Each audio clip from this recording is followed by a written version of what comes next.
Yeah, it should be 1 day ago. 1 day ago. Pamene APM asanayambe speech yake kujamba kuja ku Blantyre anayankhula kunena kuti makamaka MBC ikumakonda kumajama yaiyeyo nde lawyer wawo analembera kalata kwa Daud Suleiman wamkulu wa Makra koma sanayankhe ndi apa MBC aja abwera afuna awayankheno a Peter Mutharika ndi ndale za chaka chino tione kuti zithere kuti kulitu zinthutu ndi anyway guys, thank you so much Malawian cameras. choyamba nene kuti ngati zimene anena Mai Maria Kaenja zimene akita Daud Suleiman, if it's true, it's very, very wrong. It's very, very wrong. I'll tell you something.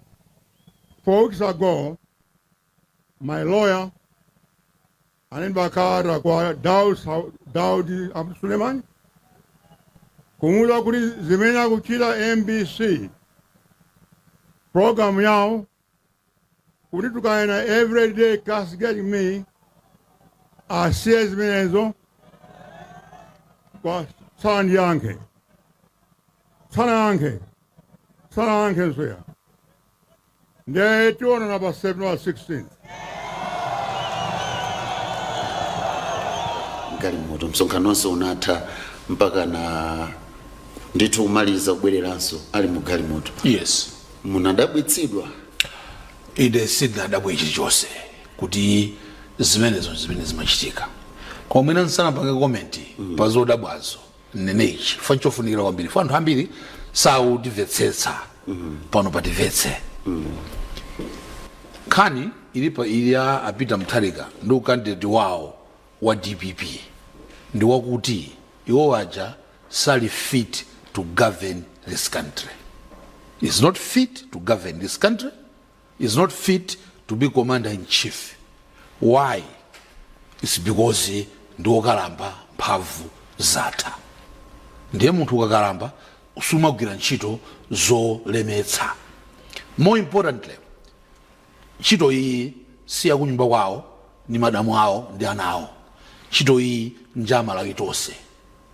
Ndinaona akulankhula speech mchokera mu galimoto chinthu choyamba chimene amatchula nja MBC kuti MBC ikuwanena.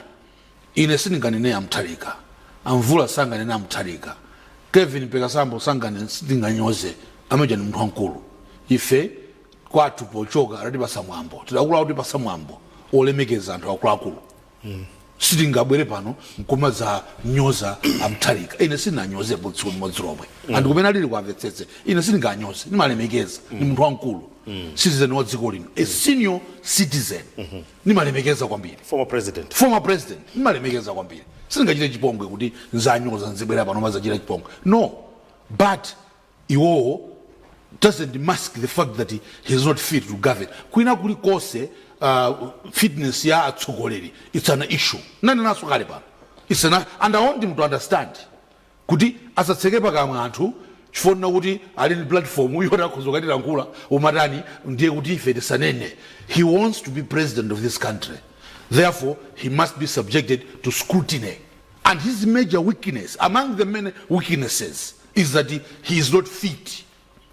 What happened on Saturday? Zosadabwitsa. Because he's not fit. He's old.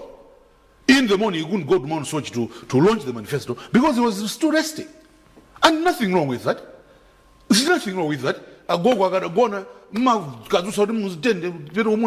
You don't do that.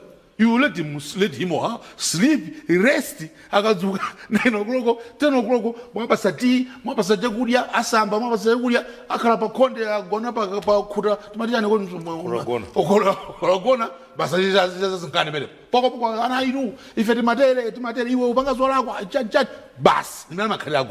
Simazu sama uri azika kugera chito azika pangalonje manifesto kapena azibira kumunda kapena azibira ku office kapena azibira kuti kulikose sizimateka. So that's why he didn't go. He's not fit. Later on anabwera pa nsonkhano chimodzimodzi zolina kuti it was a security issue ndi anabwerera chifito za security issue. one other thing that I need to say is anthu a DPP asamaone ngati Malawi ndi anthu opusa. Ali free kugamba chilichonse chimene akhoza kugamba koma azalemekeza Malawi.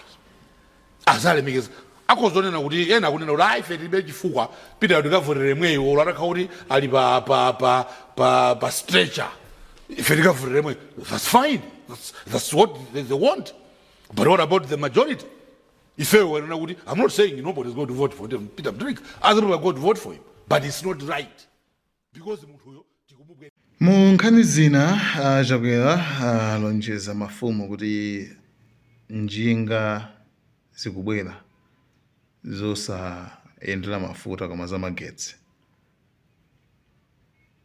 Limodzi koma ambiri ainu mukhalanso mtali wokuti muvutika mayendedwe chifukwa chake afumu athu, our beloved king, amanena kuti takhala tikukambirana ndi makampani wena oti atithandize tiziyendera njinga osati za petrol koma zamagetsi zimene zikhalenso zothandizira. Ndiye popeza andipempha kuti mafumu lidzaganizirenso uyuso wamva nawo. Koma zonse zili m'malo mwake. Anyway, papa avitumbike Amumba ndi Dr. Laz ali ku where is this one? Mzuzu kumpoto, kunzimba. Anyway, koma kumpotoko. Kumeneku kundithu kumene alengeza kuti tu Duma Boko president wa Botswana uja adalawa mpunga ku Malawi waona kuti bora azi mpunga wa Malawi zikuti zikupanga business ndi Botswana pankhani kozana ndi mpunga. That's a breaking news. Actually, it's a good news for Malawians as well. Kuti muna wake tingachiteko. Mutu nokukora. Mutu mbe wayima presidenti. Vyakuti nulo ya walu wako mpunga ndiwo ni una. Mpunga mwene uno kusintha. Wakanimbira foni ine anduna tiwenyene from Botswana wa trade wakuti abwana wala mpunga wa Malawi wakumbati pange ubali na contract agreement kuti mpunga wa Malawi usangikenge mastolo kula ku Botswana. So kuno baliwane watonga kuno mkulima mpunga malonda gasangika kula ku Botswana ndipo mwezi unonda malecha vantu vitu vaku Ministry of Trade and Industry vakutakula katumbilana kuti vintu hivi vende luvilo. Fundo hii yukolea nako na fundo zakazikisha bwana mu manifesto yao ya wealth creation kuti mwavantu mwewe na chuma. Mupange mabizinesi kuti mwewe na chuma, mutumewana kuskulu kwenisho mioyo yinu yive yuwemi.